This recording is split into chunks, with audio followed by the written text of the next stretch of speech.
Hari di mana ASN berharap banyak untuk mendapatkan undangan dari wali kota melalui BKPSDM untuk naik jabatan. Jumat 31 Oktober 2025. Hari yang ditunggu datang juga. Kendati telah dipanggil mendapatkan undangan, para ASN nampak tetap gelisah bercampur sukacita. Di halaman kantor dinas BKPSDM, mereka menanti jabatan baru yang akan diembannya. 192 pejabat pemerintah kota Tasikmalaya diangkat sumpah jabatan yang dilakukan Wali Kota Tasikmalaya Firman Al-Farizi. Pejabat yang terkena mutasi dan promosi mulai pejabat eselon 2, 3, dan 4. Mulai dari setingkat kepala dinas hingga kepala seksi. Untuk pejabat eselon 2 ada 4 orang yang dilantik. Mereka terdiri dari Zogi Subarkah sebagai Kepala Satpol PP Kota Tasikmalaya, Sofyan Zainal Mutakin sebagai Kepala Dinas Koperasi UMKM Perindustrian dan Perdagangan, Sandi Lesmana sebagai Kepala Dinas Lingkungan Hidup, dan Dr. Asep Hendra Hedriana sebagai Kepala Dinas Kesehatan Kota Tasikmalaya. Keempat pejabat pimpinan Pratama tersebut dilantik setelah melalui seleksi manajemen talenta.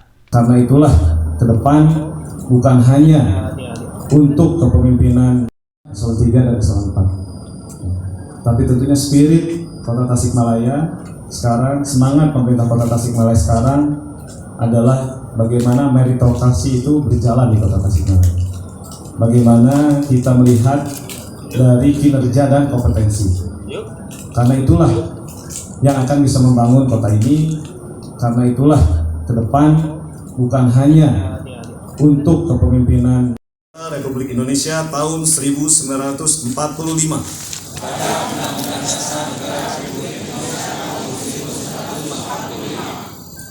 serta akan menjalankan.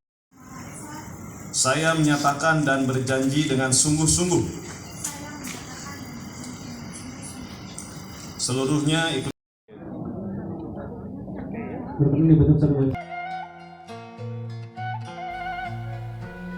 Sumpah atau janji jabatan merupakan salah satu bentuk fakta integritas dan memiliki kekuatan hukum yang mengikat. Sumpah ini diucapkan di hadapan pejabat berwenang dan seringkali juga di hadapan Tuhan Yang Maha Esa, yang menunjukkan aspek spiritual dan moral yang kuat selain aspek administratif dan hukum. Menepati sumpah jabatan adalah bagian dari kewajiban dan kode etik ASN.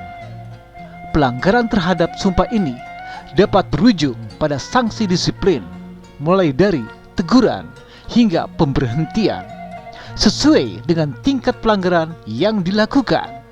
Sumpah jabatan landasan etis dan hukum bagi setiap ASN dalam menjalankan tugasnya sebagai abdi negara dan pelayan masyarakat.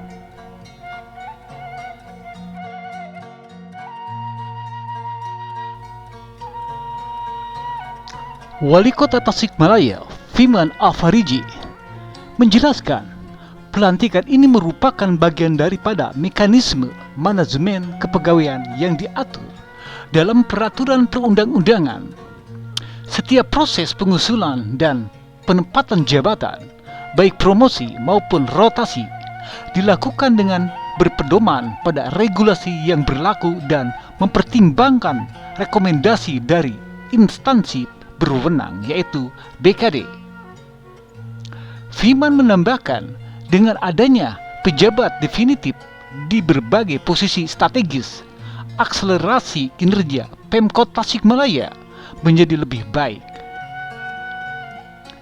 Dia pun berharap kepada para pejabat pimpinan tinggi Pratama yang hari ini dilantik dan diambil sumpahnya.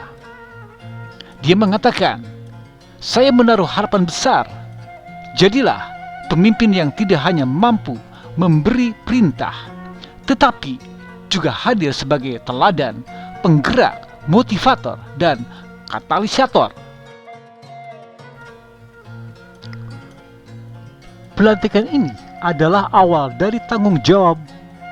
Kita semua memiliki tugas besar untuk terus berinovasi, memperkuat pelayanan, dan memastikan setiap kebijakan benar-benar memberikan manfaat nyata bagi masyarakat.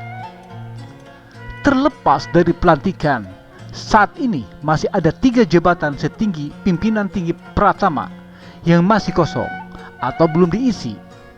Pejabat definitif yaitu Sekretaris DPRD, Dinas Kominfo, dan Inspektur pada Inspektorat Daerah Kota Tasikmalaya.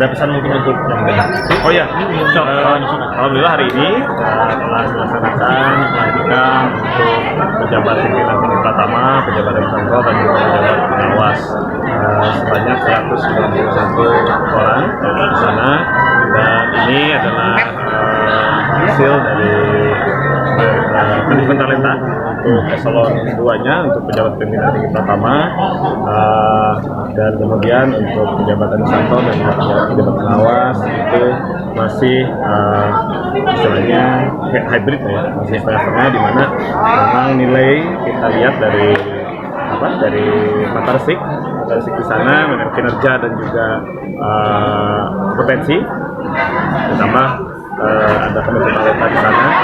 Jadi memang untuk pejabat tinggi pertama, pimpinan tinggi pertama murni manajemen talenta, kemudian juga tadi 3 masih ada di sana.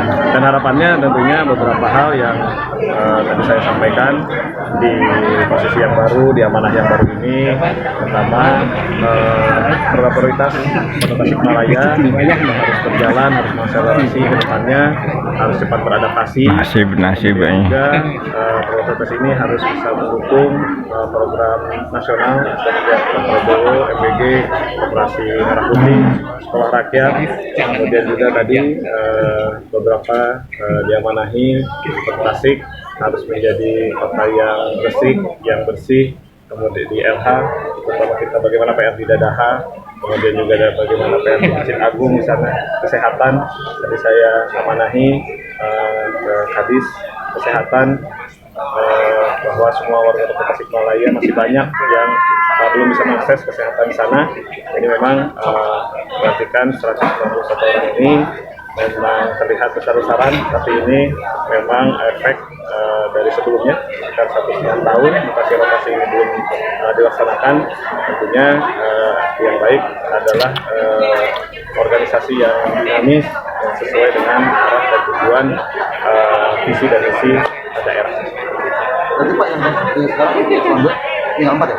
Iya, betul, masih ada 4 yang kosong, dan kemudian juga nanti ada beberapa yang nanti kita berkelanjutan akan bertahap untuk melaksanakan pelantikan lagi.